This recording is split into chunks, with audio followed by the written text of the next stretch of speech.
Hey, what's up, everybody? It's BDF44 coming at you today with another video. So I'm just looking at stuff, and what I want to talk about today is a player that used to play for the Los Angeles Lakers, one of our acclaimed kids, so to speak. Guy we drafted, got him. I think it was the seventh pick, in 2000. God, what year was that? 16, something like that. 15, something like that.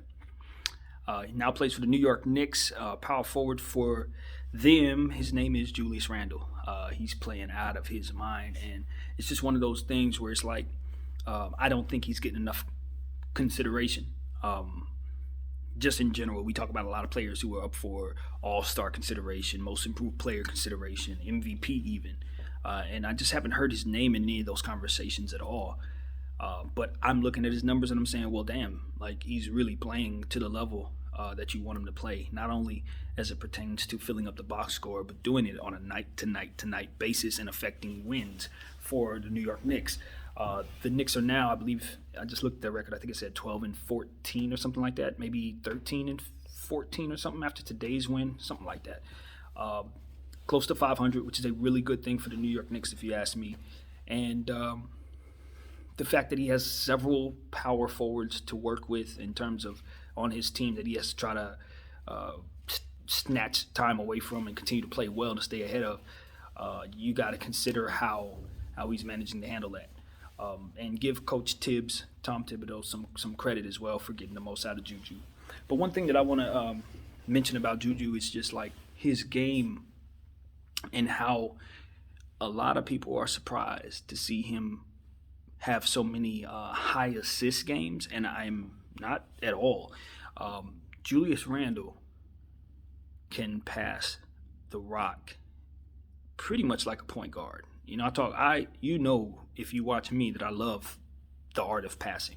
It's my favorite aspect of basketball, and Juju doesn't cheat me out of that. When I watch him play, he usually gets over 5, 6 assists, and sometimes he gets triple doubles.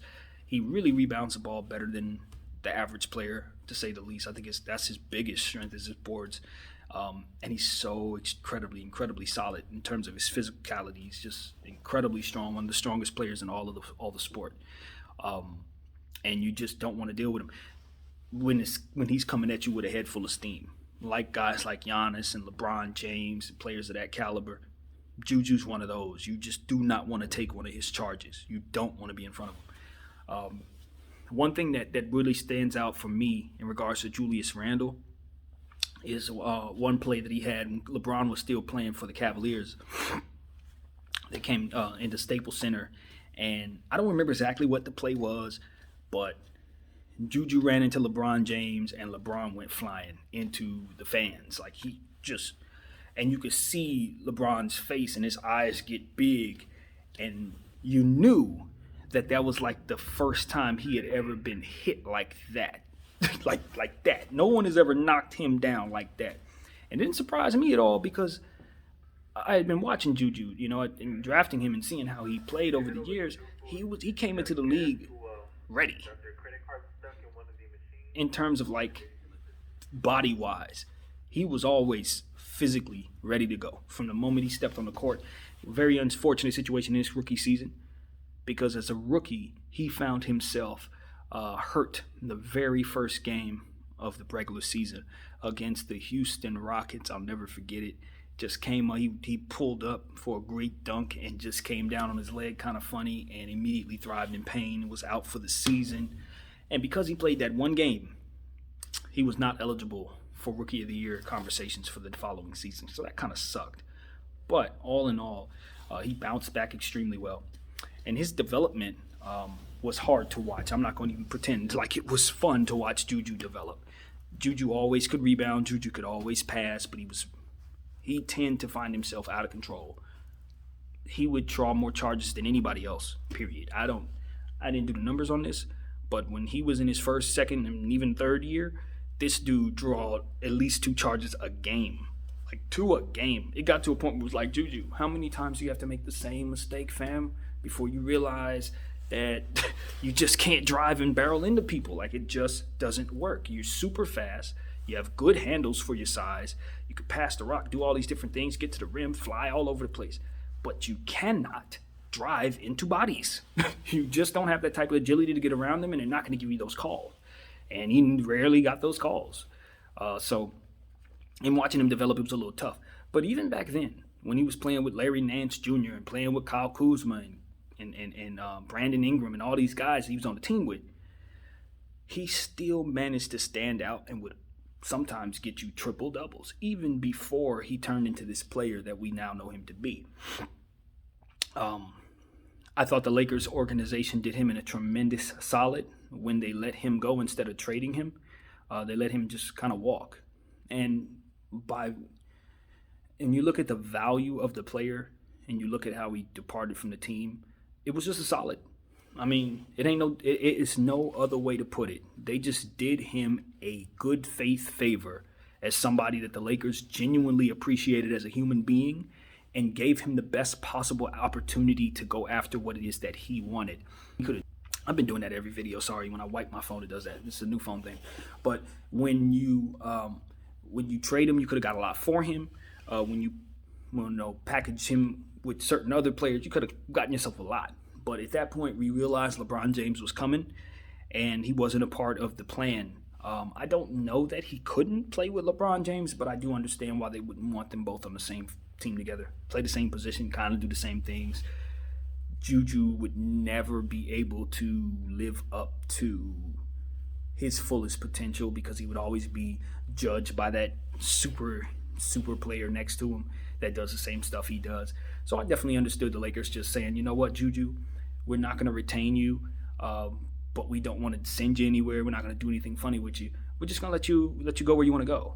And if I'm not mistaken, we either let him out of his contract or something that was worked out so that the Lakers could have gotten something for him, but simply chose not to just because we want to do something good for the guy. So, and you see, we wake up and we're champions. So good things happen. People do good things, I imagine. But, all in all, he ended up going to the Pelicans.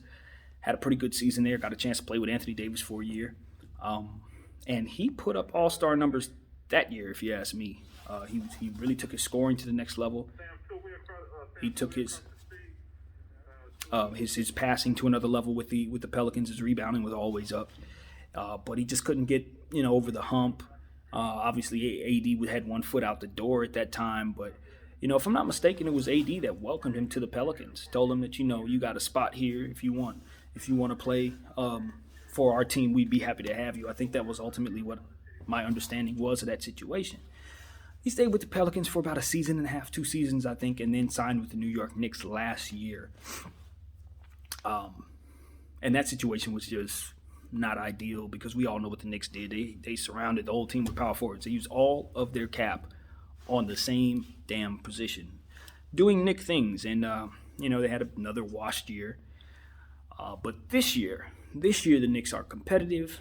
They got a nice young core of young players that they're excited about. And Juju is really playing out his mind. One thing I also like about this situation in New York is that Julius Randle was an undersized guy who can play some center. He played a lot of center for us, but it's not his game. He's got below average length arms for his size, which is really a deficiency, unfortunately, for the guy, because if he had those long arms, I think he'd be in an MVP conversation with his skill set. But because the arms are short, it makes so that he's not as an efficient defender from a possession-to-possession basis. Yeah, he'll get some crazy shot blocks, though. Don't get it twisted. He'll block some shots, but not at a high clip, not consistently because of the short arms. So that does work against him.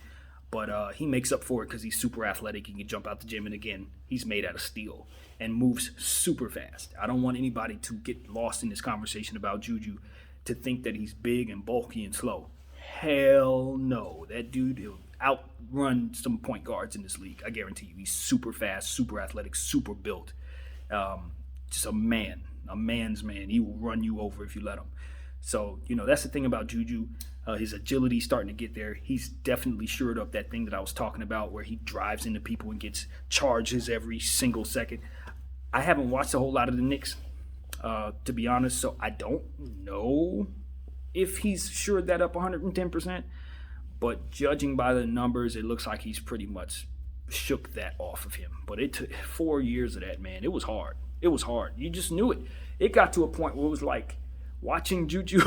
You'd be in the game, you'd be sitting there like, okay, he's about to get a charge now. We got a rebound on the other side. He has the ball, right? It's going to be an offensive foul on the other end. I guarantee it. And would be right. Like, I remember sitting in the room with my friends say, here comes an offensive foul. And then at that exact moment, he barrels into somebody and they call a charge on him. And it's just like, it's so predictable because he did it all the time. So that's one of the reasons for me while I was at peace with letting Julius go, because I was so sick of some of the stuff that he did as a young player. But now, I mean, shoot, you can turn into an all-star. That dude is the truth. Every single night you can pencil him in for a whole lot of points, whole lot of rebounds, many assists. And, even though his stats don't really show up on the defensive end, I think that team has gotten significantly better defensively. And the thing that I was hoping to say that I didn't get around to saying is that Mitchell Robinson's plays off him very well. Because you got those arms that are very short and he doesn't shot block, you have an all-world shot blocker right next to him who can kind of help out in the defensive end where he otherwise is deficient. So I really like that tandem that they have. Now, Mitchell just broke his hand yesterday, so obviously that's going to be a thing. But on paper, in theory, how they've played, those two players seem to be looking really good together. And that's something that the Knicks can work with going forward. So get well, Mitchell Robinson. So, yeah, man, Juju, I just wanted to get up here and just talk about Juju. I don't think I've ever really given a breakdown on that player. When I started this channel, I think he was already off the team, that kind of thing. So, yeah, that's one of our kids. I loved having 3 athletic power forwards on one team. We had it good, man. We had it so good when we had Larry Nance, Julius Randle, and Kyle Kuzma all playing the 4, all could jump out the gym, all were capable of hitting a 3, all were capable of getting boards. Like, I remember sitting up in one game we were playing and we were under 500. We were not a good team. And I remember saying this. I said, I want to take a snapshot of this moment, because right now I'm looking at my team and all of our bigs are athletic. All of our bigs are young. All of our bigs, etc., can jump out the gym. That dynamic is rare. With all the stiffs in this damn league, all the guys that can't get off the floor, and we're dealing with that now with Marc Gasol. It is an absolute luxury to have athletic power forward and bigs. And we had 3 of them on the same team at the same time for just a moment, and it was lovely. We weren't winning all the time. We weren't doing nothing special. But to watch that dynamic for power forwards that fly, it was a heaven sent. I loved it, and I miss it even to this very second. So, yeah, wanted to say that, man. Wish Juju well. Hopefully he can get himself in a winning situation. I don't know if the Knicks will be that anytime soon, but they definitely got some stuff that they can be proud of. So, in the Eastern Conference, you never know. Now, competing with the Nets, they're looking a little like the Clippers right now in comparison to the Lakers. It's just very difficult to compete with a franchise that has all this super stuff going on. But the Knicks are heading in the right direction, and they have a loyal fan base that is not going to go down the street just because Brooklyn and put together a bunch of super team players and all that. No, they're going to roll with that orange and that blue. So that's what I got to say, man. Shout out to Juju, man. I know I watch the pod a lot, so I know he's a friend of the show, Joe Budden podcast. I saw online somebody said the Maul effect. He's playing this well because of Maul. I thought that was funny, man. Shout out to the Joe Budden podcast and all that. So, yeah, my name is BDF44. Thank you guys for watching. I'm out.